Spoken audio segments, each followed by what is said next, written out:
Hello everyone, my name is Jimmy and welcome to The Last Lap. In today's video we're going to be breaking down a lot of news, silly season rumors, penalties, everything. But before we hop into it, just want to remind you guys to hit that subscribe button. We greatly appreciate if you did that to say subscribed for all of our NASCAR content throughout the season. But without further ado, let's go ahead and hop straight into the episode. As always, I have my friend and co-host Matthew joining me on the show, and I have a giant list of stuff on my computer for us to talk about today. So Matthew, how are you feeling before we go ahead and tackle all this stuff that is going around in NASCAR right now? I haven't thought of I don't think of all the years that I have watched NASCAR. I can't think of any other week that we've had so much drama, so much chaos, and so much controversy in this 1 week alone than pretty much any other off week, basically the whole of all the time I watch NASCAR. So it's been one interesting week, I'll say.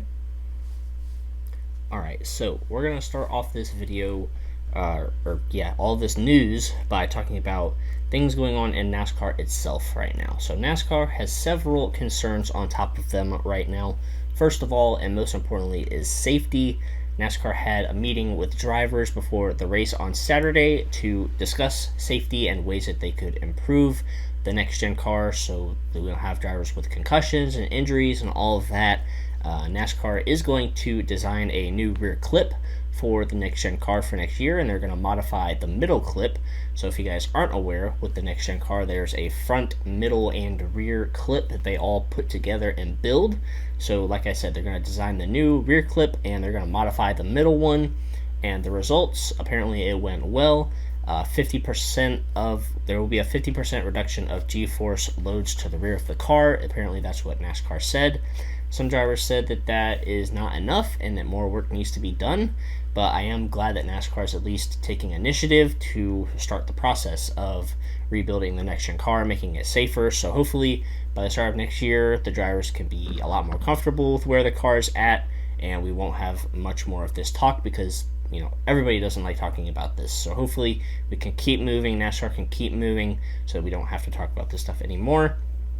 The racing product is also something new that needs to be fixed that has been discussed for a while. The 1.5-mile tracks, they need to fix the tire issues. I mean, even Bristol had tire issues for a short track.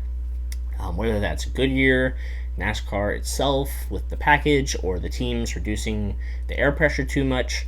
Everybody needs to come together and figure out an issue for the 1.5-mile tracks with the tires. And then the short tracks and road courses, that needs to be improved as well because you can't really pass at these racetracks.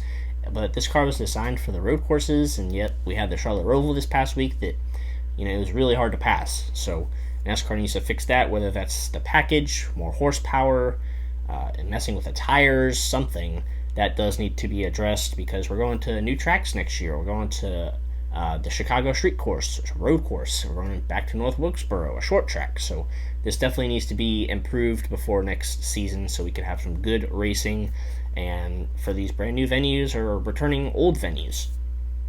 And the final thing that NASCAR is dealing with right now is discussions about the new TV deal, which will come into place in 2024. There's this whole thing about the financial part of it, the business side of it, where the teams get a certain percentage, the tracks get a certain percentage. So currently, 10% of the revenue from the TV deal goes to NASCAR, 65% goes to the racetracks, and 25% goes to the teams. So this leaves teams needing to fill a void for 60 to 80% that needs funded from sponsors, which is a very large percentage compared to other sports like baseball, basketball, even F1, all kinds of crazy things. And the teams, they want more money so they don't have to rely on sponsorship.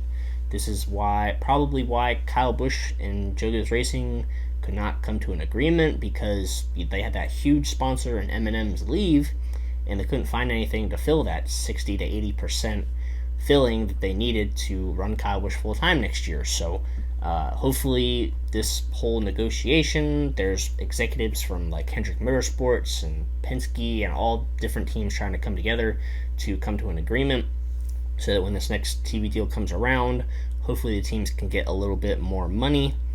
And now we're going to talk about penalties. So Cole Custer, he was penalized for helping Chase Briscoe at the Roval. If you guys remember the replay, Cole Custer checked up pretty decently going down the backstretch into the chicane there, allowing Chase Briscoe to get by Austin Dillon and Cole Custer and eventually make his way into the round of 8. And the penalty is it's a huge penalty.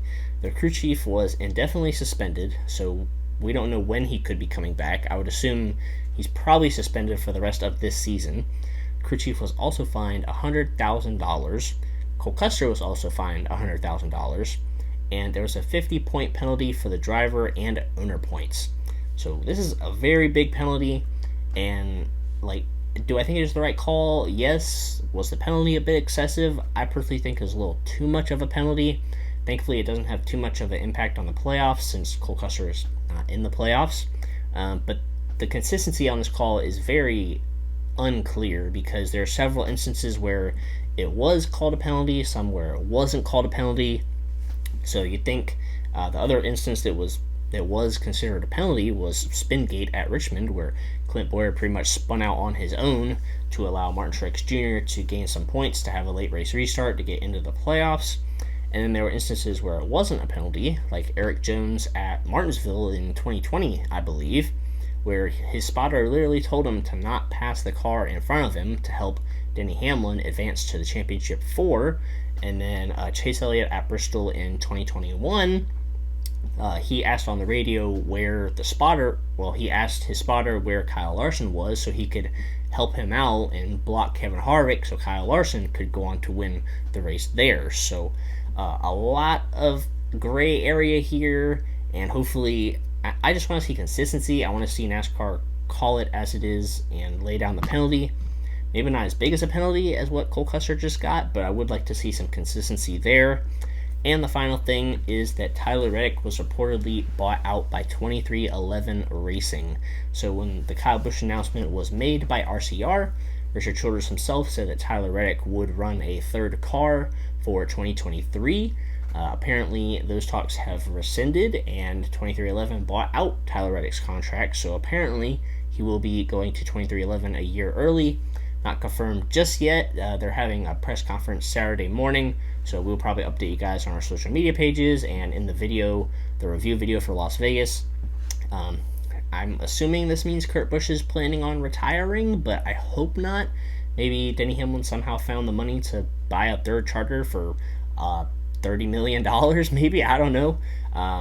But yeah, hopefully Kurt Busch will return to racing because it is unfortunate that his career would have to come to an end like this if that is what the announcement is. But anyways, that is all of the news. It was quite a lot. So Matthew, go ahead and tell everybody your thoughts and reactions to all of this stuff before we hop into the playoffs at Las Vegas. That is a lot to absorb, I'll say that, with everything that just happened this week. Where do I even begin? I guess we'll start out with the NASCAR, of course, making changes to the rear clips and the center chassis, the center clip, basically. One thing that I do appreciate about this is that NASCAR is going to be paying for this change out of their pocket, so the teams don't have to pay for the new updated parts initially. So I do have to give applause to NASCAR for that, because that would have been an expensive, for the teams to basically begin brand new clips and all that. So I'm looking forward to seeing, how effective these new bumpers in the center chassis, crash. I mean, of course you hate to see, people crashing, but, there's only one way to find out if these new clips will work is when that first car basically spins and hits the wall at Daytona or LA Clash. But I'm mostly going to think of Daytona because that's more of a high-speed track. So yeah, hopefully that will officially solve that problem, and we can move on to something more, something more important, like Okay, I went. Okay, let me backtrack. The safety, of course, is the most important thing, but hopefully these changes can help. We don't have to have this conversation anymore, and we can officially put their focus on something else, which is, of course, the whole TV contract thing coming up. And a lot of these teams are disagreeing with the what NASCAR proposed. Of course, this is all business right here.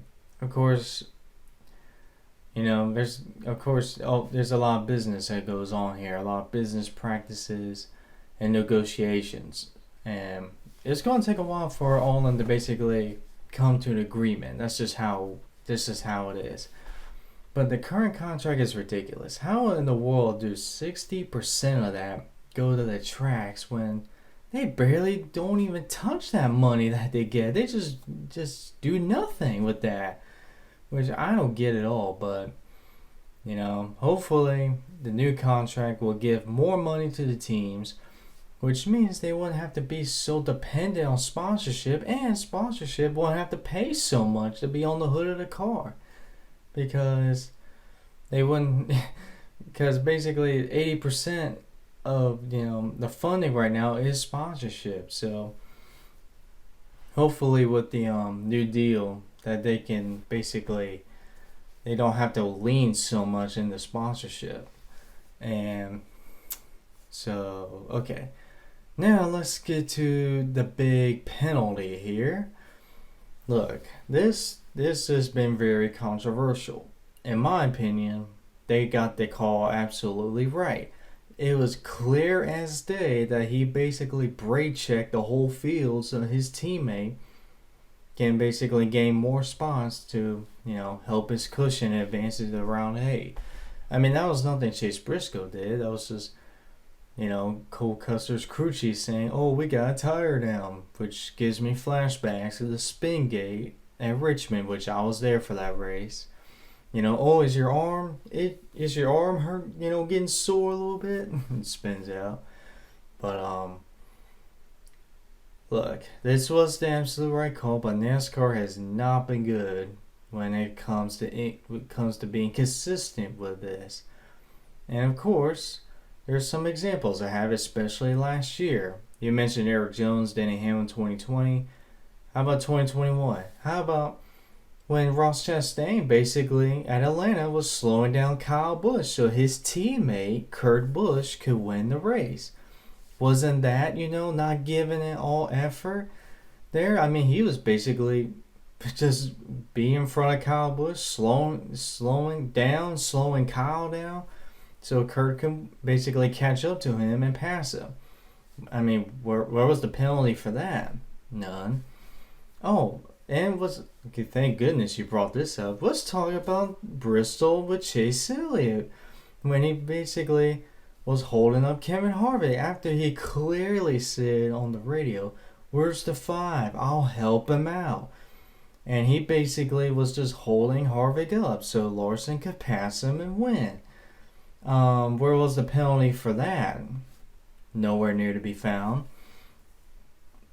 And I mean, that's, in my opinion, there needs to be a black and white rule on this, just like the inspections with these next gen cars. Like the Harvick penalty, where they modified a part.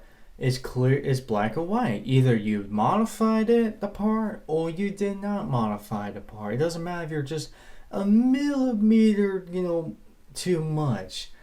It's either you did or did not. That's how it should be. And that's how it should be for this rule. Either you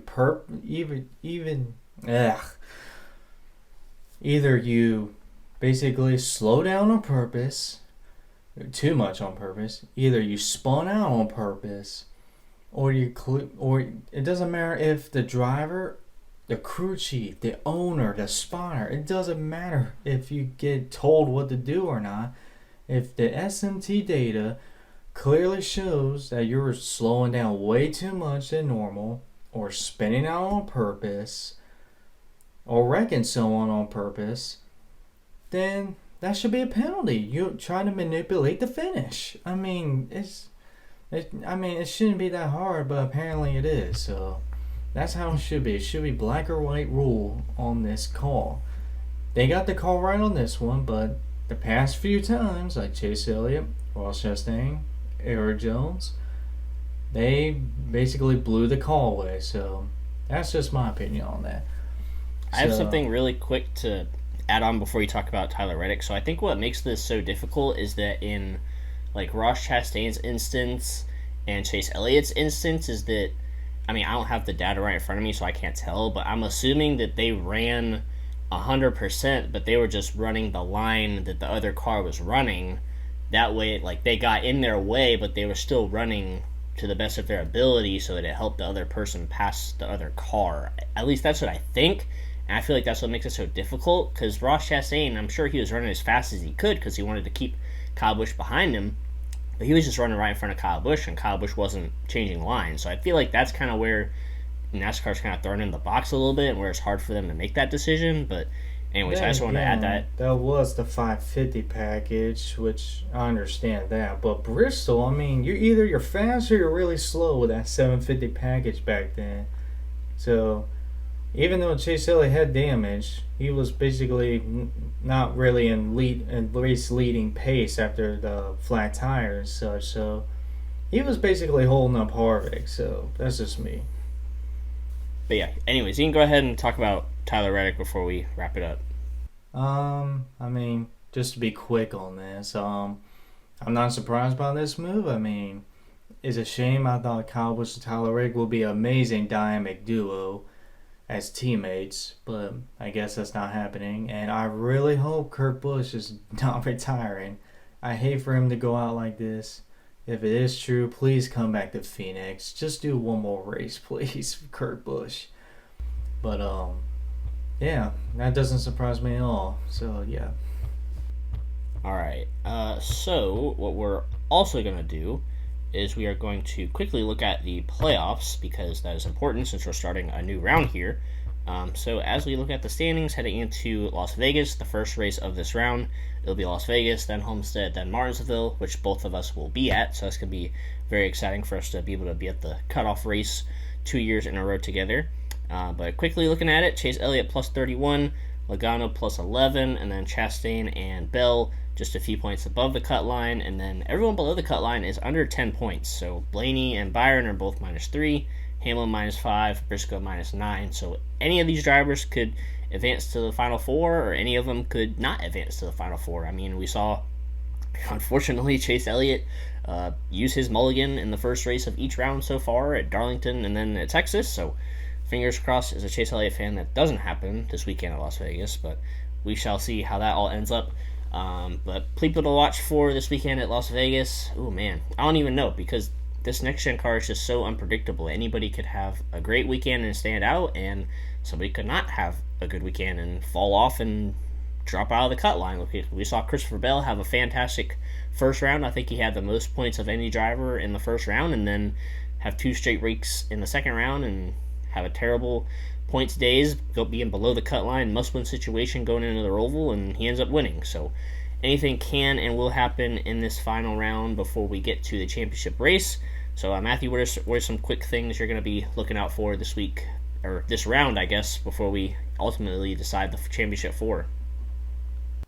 Well, Las Vegas this year was, of course, the first mile and a half with this next gen car earlier this year, and that provided us with some amazing racing. So I'm expecting another amazing mile and a half race for this car. I'm really hoping there's not going to be a lot of Goodyear tires going flat because one, Goodyear can't build a tires worth of crap, and two, these teams are so stubborn with the air pressures. Just get the air pressure that you don't blow a tire. Who cares? So I guess that's the only thing to look out for. But of course the Toyotas are going to be fast. They have always been faster than mile and a half this year. And of course the one I'm looking after is Cash Money Christopher Bell right now.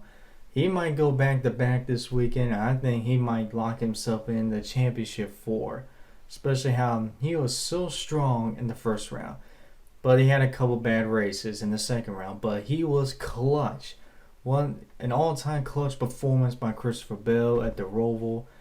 and I think that momentum is only going to carry him to the championship four. So I'm looking out for Christopher Bell and also Denny Hamlin because he's also in the playoffs and he's also been really good so far this postseason. So keep an eye on Hamlin. Let's see. I mean, yeah. I'm going to just keep an eye on Toyotas because they've been fast in the mile and a half this season. Yeah, you might as well keep an eye on those Toyotas for as long as you can in these final few races, since you're going to be jumping over to the Chevys next year. So I don't know, maybe next year we'll be rooting for Chase Elliott just a little bit, maybe next year, since we're both going to be Chevy teams. I don't know. We'll have to see next year. Nice try. Still separate teams here. But I do want to wrap up with one, I guess, positive thing and a hopeful thing that we can all hope will happen. But Rockingham Speedway, they will be renovating and repaving it, hopefully by December 1st, with a goal to have NASCAR eventually come back, maybe have the Truck Series race there or something like that. And I would absolutely love for that to happen. I mean, I remember the last truck race there. I don't remember what year it was, but I watched it, and it was fantastic. And I think it ended in a pretty close finish or a last lap pass or something like that. So hopefully that can happen again. But Matthew, what are your quick thoughts on that before we go ahead and wrap up this episode? I never watched any of the Rockingham races because I was way too young for that. But I do remember the truck races. I mean, of course, one of the things I remember was when Ron Hornaday purposely spun a Kyle Busch Motorsports truck, and during the caution flag in turn 3, which was kind of ironic, and that ended up getting Ron Hornaday parked. But I really hope Rockingham is back on the NASCAR schedule one day, because Rockingham is one of my favorite historical tracks that NASCAR used to race at. I mean, I know North Wilkesboro is probably more iconic to some people, but for me it was Rockingham because that is such a unique short track. The track is basically shaped like Richmond, but has the high banking of Bristol, basically. I mean, this track is crazy. I mean, just racing on iRacing is just so fun. So I really hope to see this track back on schedule. Maybe 2024 All-Star race, maybe. I mean, they talking about rotating tracks for the All-Star race. Why not bring in the Rockingham? Especially since they don't have lights, apparently. Yeah, that's a great point. Hopefully we can see Rockingham back on any type of NASCAR schedule very soon. But that's going to go ahead and wrap it up for this video. A lot of information we know, but very important information, regarding NASCAR, penalties, silly season news, everything. We hope you guys enjoyed it. Let us know your thoughts down below in the comment section about anything that we talked about today, all the different topics. But make sure you guys stay tuned to our social media channels for updates. But until next time, we'll see you guys in the next video.